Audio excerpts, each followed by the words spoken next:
Milky वे Galaxy में हमारे solar system का लोकेशन एक बेहतरीन ऑर्डर और एक फ्लॉलेस डिजाइन का हिस्सा है। चलिए सबसे पहले हम मिल्की वे गैलेक्सी को समझते हैं, फिर इसमें अपने सोलर सिस्टम और प्लैनेट अर्थ के लोकेशन के इम्पोर्टेंस को समझेंगे।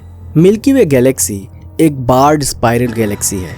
बार्ड इसलिए क्योंकि इसका सेंटर एक बार के जैसा होता है। इस गैलेक्सी में स्पाइरल आर्म्स जुड़े हैं। हर स्पाइरल गैलेक्सी का एक ब्लोटेड कोर होता है जिसमें बहुत ज़्यादा पुराने स्टार्स, डेंस क्लस्टर्स और एक सुपर मैसिव ब्लैक होल होता है। मिल्की वे गैलेक्सी के सेंटर में जो ब्लैक होल है उसका नाम है सैजिटेरियस ए।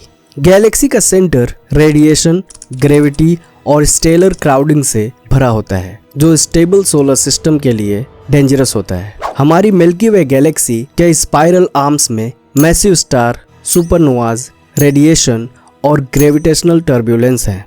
ये जगह अनस्टेबल होती है जहां लाइफ का कोई तस्वुर नहीं किया जा सकता।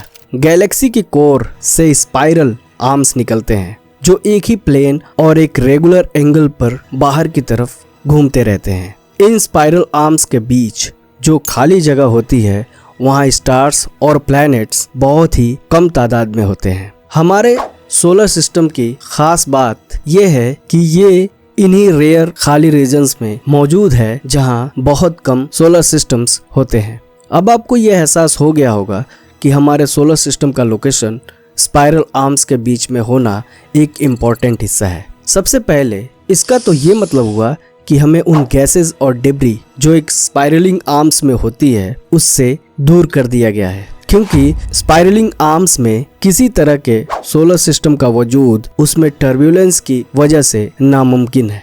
और दूसरा, सोलर सिस्टम का प्लेसमेंट स्पाइरलिंग आर्म्स के बीच में होना हमें यूनिवर्स का एक क्लियर और क्लीन व्यू देता है। एक साइंटिस्ट जिनका नाम है माइकल डेंटन अपनी किताब नेचर्स डेस्टिनी में लिखते हैं, हमारी सोलर सिस्टम की जगह गैलेक्सी के आउटर एज पर है, ना कि सेंटर में। अगर हम गैलेक्सी के सेंटर में होते तो आसपास इतने ज्यादा स्टार्स, गैसेस और डस्ट क्लाउड्स होते कि आसमान हमारे लिए एक ब्लाइंडिंग लाइट और फॉग की तरह लगता।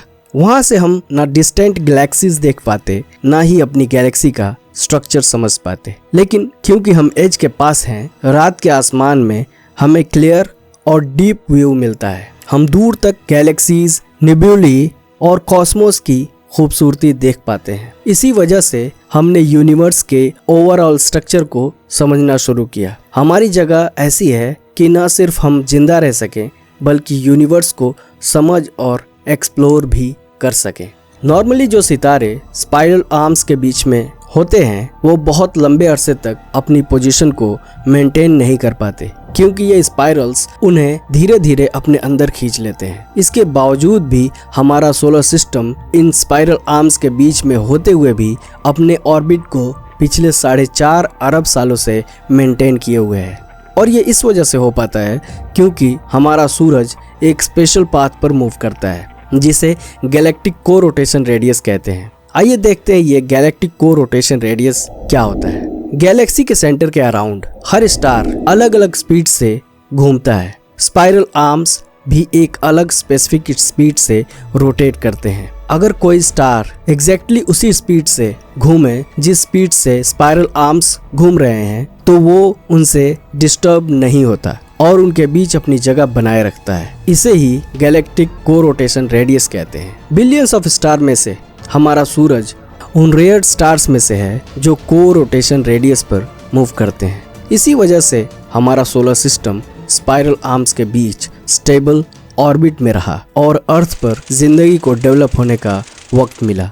हम स्पाइरल आर्म्स के बाहर हैं जहां सितारों की भीड़, डेंजरस ग्रेविटेशनल पुल और एक्सप्लोजन्स नहीं होते।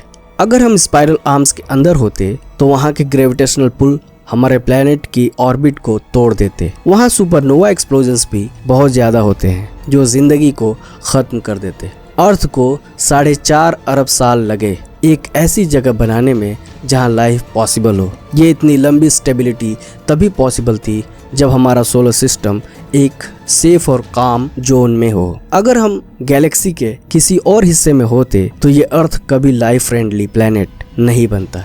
जैसे यूनिवर्स के लॉज परफेक्ट डिज़ाइन के निशान हैं, वैसे ही हमारे सोलर सिस्टम की जगह भी एक डिज़ाइंड चॉइस है। ये सब इस बात की गवाही है कि ये यूनिवर्स रैंडमली नहीं बना, बल्कि अल्लाह ने इंसान के लिए परफेक्ट डिज़ाइन के साथ इसे बनाया है। जैसे कि अल्लाह कुरान में फरमाता है, जो इशारा है हमारे सोलर सिस्टम के को रोटेशन रेडियस में होने की और साथ ही साथ उसके सेफ और स्टेबल जोन में होने की। उसने आसमान को बुलंद किया और बैलेंस कायम की। और आगे हमें इन डिजाइन्स के परफेक्शन पे गौर करने को एम्फेसाइज करते हुए अल्लाह फरमाते हैं, Who created the seven heavens one upon another? You will see no incongruity in the merciful one's creation. Turn your vision again. Can you see any flaw? Subscribe please. Thank you.